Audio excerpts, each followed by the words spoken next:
The Carlong Principles of Business for CSEC defines a business plan as a written document that describes the rationale for starting a business and the steps involved in starting and operating it successfully. Your business plan is one of the key documents you present to a bank or to potential investors when you're seeking funding for your business.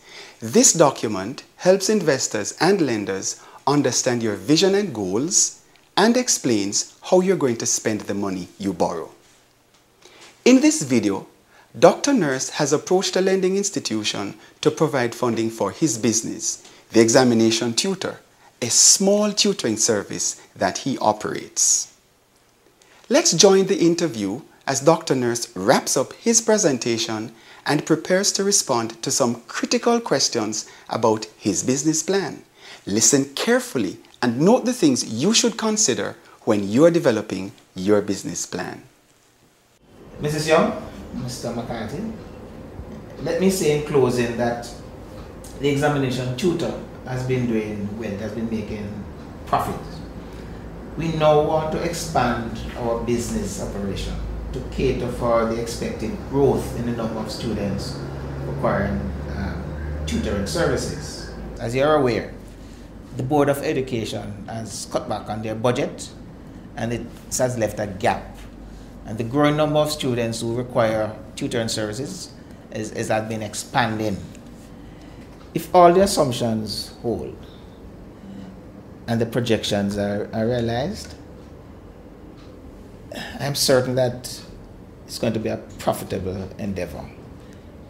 And we'll have no problem in making the repayments when we get this loan to purchase the property, to refurbish it, and to build 2 additional classrooms.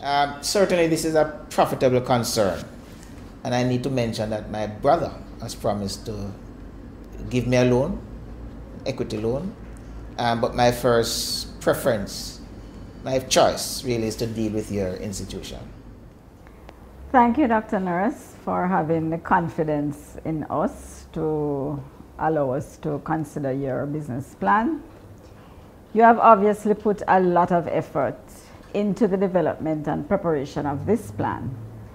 Ain't it, Brenton? Certainly. Something that we don't normally see among small entrepreneurs. But I just have some questions and a few comments for you on the business plan.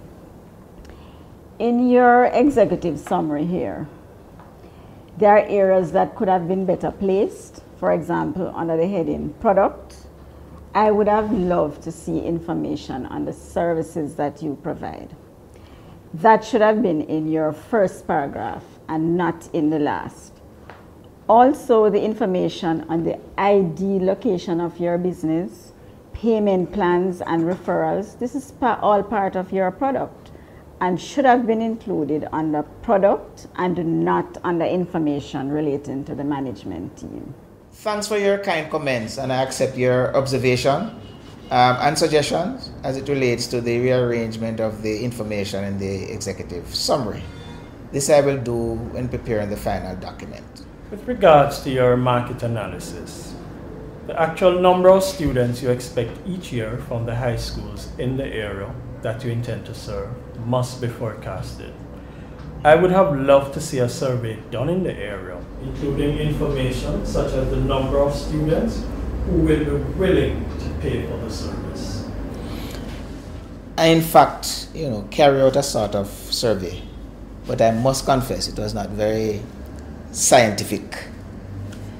It did not include what I now understand to be effective demand and the willingness of students to pay.